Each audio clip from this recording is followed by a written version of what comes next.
Assalamualaikum warahmatullahi wabarakatuh. Sugeng dalu, Om Swastiastu, Rahayu, Namo Buddhaya, Salam.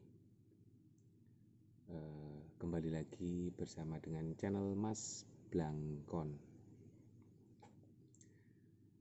Malam ini Mas Blangkon kalau tadi pagi sudah di pasar Lerok Jatisari. Sekarang Mas Blangkon di toko Pontang Lor yang di Ambulu, di Pontang Utara.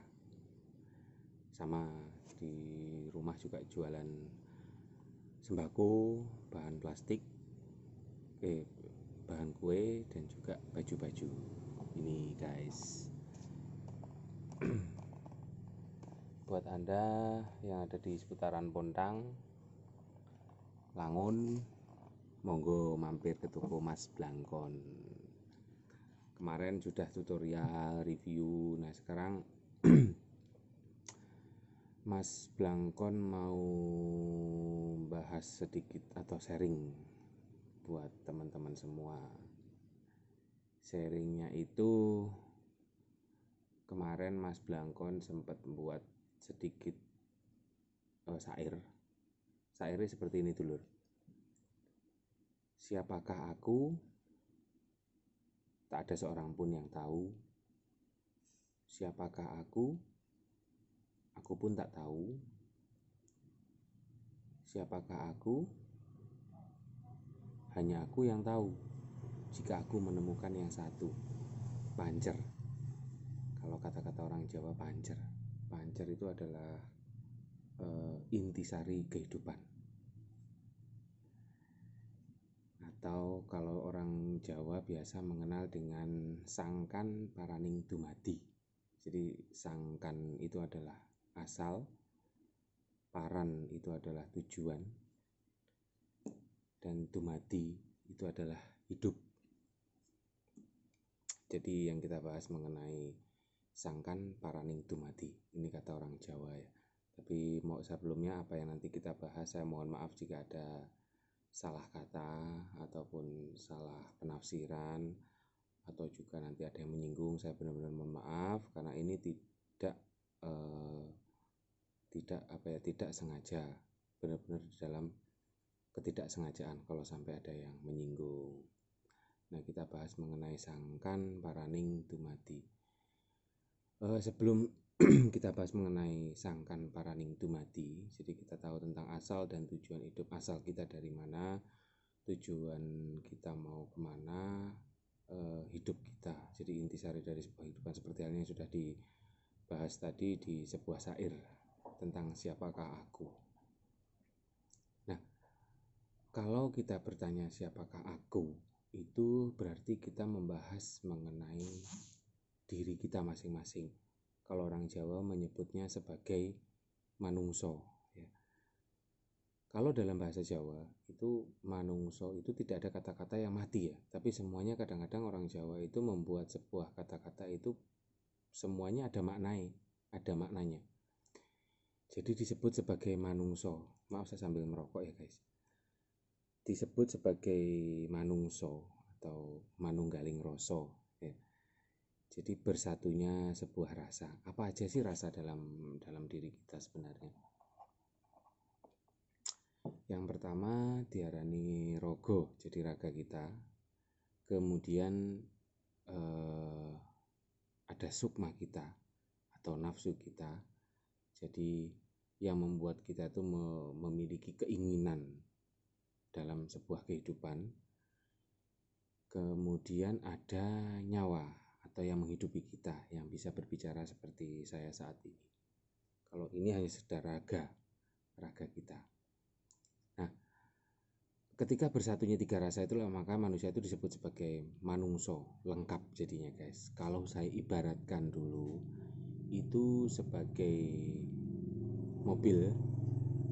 Jadi kalau mobil itu manusia diibaratkan sebagai mobil ya. Jadi kalau mobil itu ada rangka mobil, kemudian ada mesinnya mobil, kemudian ada sopir. Ketika tiga komponen ini bersatu berarti lengkap dan bisa akhirnya mobil itu berjalan. Nah, Kalau misalnya mesin mobil itu hidup, kemudian rangkanya ini ada, kemudian sopirnya tidak ada, itu mobil juga nggak bisa jalan. Sama halnya dengan manusia. Kalau saya ibaratkan rangka mobil itu adalah raga manusia, kemudian mesin dari si mobil itu adalah sukma kita, kemudian nyawa mobil itu adalah sopir kita. Gitu. Sopir itu adalah nyawa kita.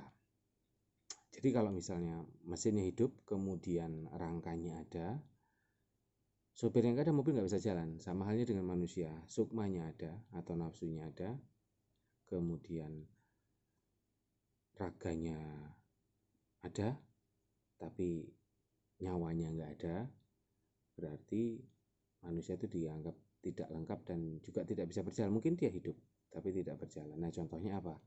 Seperti halnya orang bertapa, itu mungkin yang nyawanya nggak ada. Kemudian orang koma, dia hidup, dia bisa bernafas, tapi dia tidak bisa berjalan. Sama halnya dengan mobil tadi. Jadi mobil hidup, rangkanya ada, tapi sopirnya ada.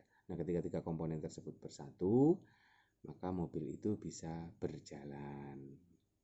Nah, ketika dalam sebuah perjalanan, mobil ini sudah lengkap, ada sopirnya, kemudian mesinnya juga hidup, kemudian rangkanya juga ada, jadi disebut kesatuan mobil, kemudian mobil ini berjalan.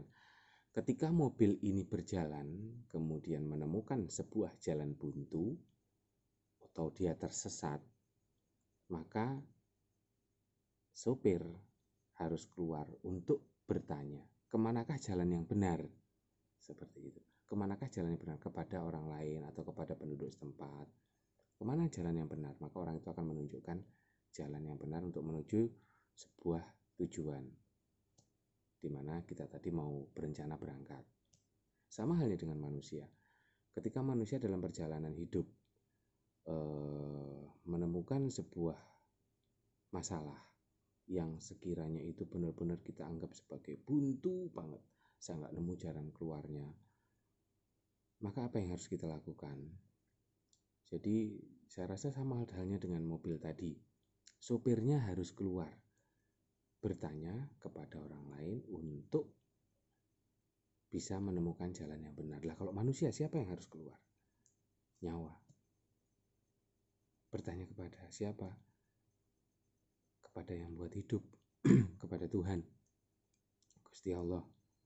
Mungkin kepada Kristus kalau teman-teman Nasrani, mungkin Sang Hyang Widiwasa buat teman-teman Hindu, atau Namo Buddhaya buat teman-teman di Buddha, utawi Gusti Hyang Murbeng Dumatine Gesang buat teman-teman penghayat kepercayaan.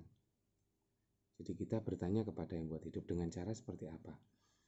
Nah, kita manusia ini adalah hal yang nyata atau bentuk yang nyata ya.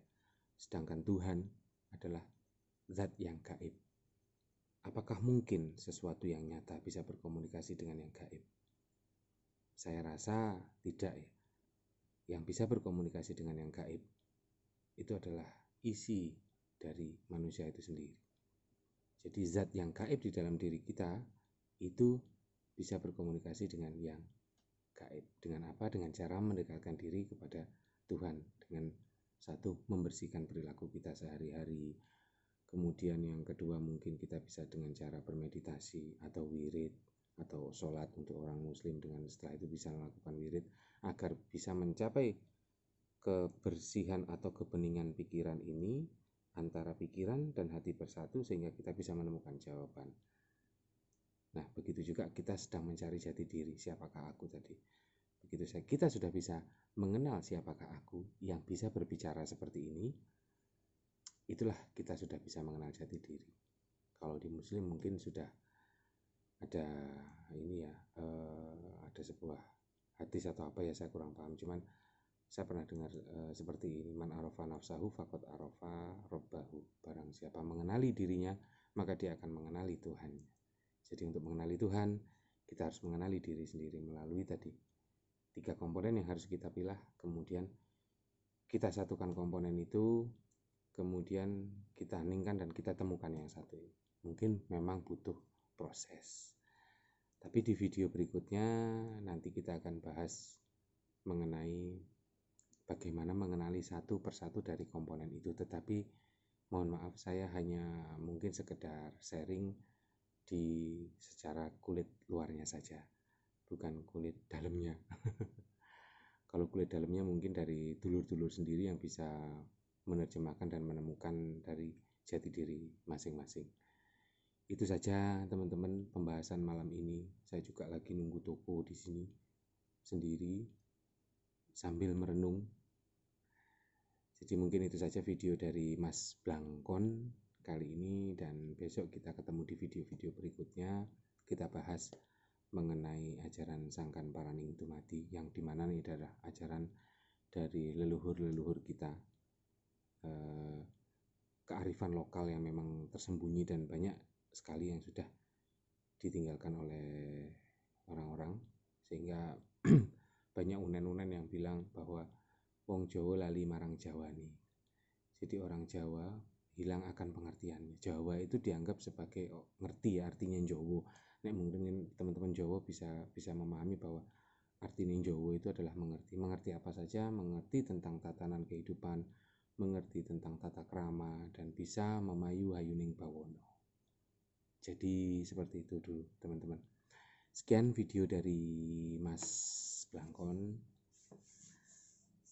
Kita ketemu lagi di video-video berikutnya. Sampai ketemu. Wassalamualaikum warahmatullahi wabarakatuh. Om Swastiastu. Salam Rahayu buat semuanya.